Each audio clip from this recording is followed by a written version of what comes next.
ಸಂಘ ಪರಿವಾರದ ಶ್ರೀ ದತ್ತಾತ್ರೇಯ ಹೊಸಬಾಳೆ ಅವರು ಏನು ಈ ಸಮಾಜವಾದ ಮತ್ತು ಜಾತ್ಯತೀತ ಪದ ಇದ್ರ ಬಗ್ಗೆ ವ್ಯಾಖ್ಯಾನ ಮಾಡಿದ್ದಾರೆ. ಅದಕ್ಕೆ ಕಾಂಗ್ರೆಸ್ ಅವರು ಏನೋ ಆಕಾಶ ಬಿದ್ದ ರೀತಿ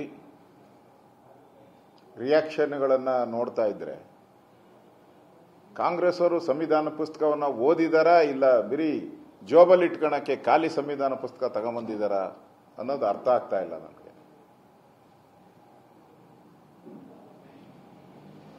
ಜಾತ್ಯತೀತ ಅನ್ನೋ ಪದ,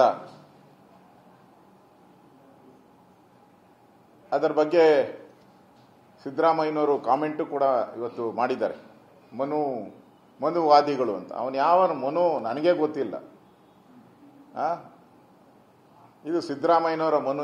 We at East Point Group of Institutions offer a wide range of courses that provide limitless opportunities, building skills over 2 decades.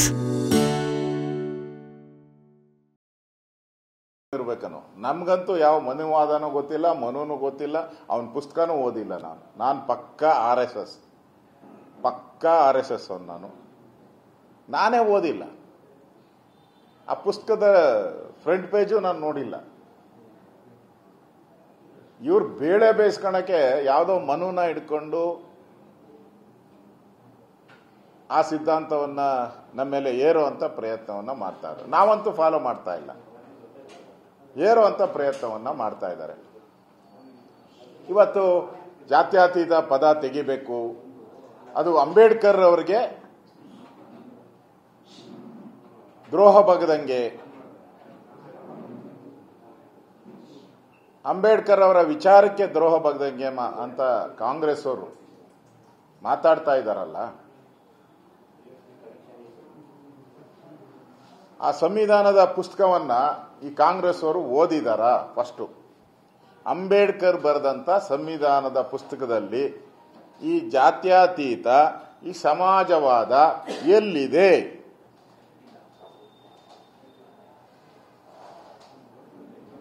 ಈ ಕಳ್ಳ ಕಾಂಗ್ರೆಸ್ ಅವರು ಅನ್ನೆಸೆಸರಿಯಾಗಿ ಅಂಬೇಡ್ಕರ್ನ ತರ್ತಾ ಇದ್ದಾರೆ. ಈ ಖರ್ಗೆ ಅವರು ಹೇಳ್ತಾರಲ್ಲ, ಯಾವಾಗೂ ಮರಿ ಖರ್ಗೆ ಅವರು ಎಲ್ಲ, ದೊಡ್ಡ ಖರ್ಗೆ ಅವರು ಎಲ್ಲರೂ ಕೂಡ, ಅದು ಯಾವ ಪೇಜಲ್ಲಿದೆ ಇದನ್ನ ನನಗೆ ತೋರಿಸ್ಲಿ ಅವರು. ಅಂಬೇಡ್ಕರ್ ಅವರ ಸಂವಿಧಾನದ ಕರಡು ಏನು 1950ರಲ್ಲಿ ಜನವರಿ 26 ಬಂತಲ್ಲ, ಅವಾಗ ಅದು ಅದನ್ನ ಅಕ್ಸೆಪ್ಟ್ ಮಾಡಿರ್ದು ಅವತ್ತು. ಆ ಸಂವಿಧಾನ ಪುಸ್ತಕದಲ್ಲಿ ಈ ಜಾತ್ಯತೀತ ಪದ ಎಲ್ಲಿದೆ, ಯಾವ ಪೇಜಲ್ಲಿದೆ, ಯಾವ ಲೈನಲ್ಲಿದೆ, ದಯವಿಟ್ಟು ಹುಡುಕಿ ಕೊಡಿ. ಕಾಂಗ್ರೆಸ್ ಅವರಿಗೆ ನನ್ನ ಮೊದಲ ಪ್ರಶ್ನೆ.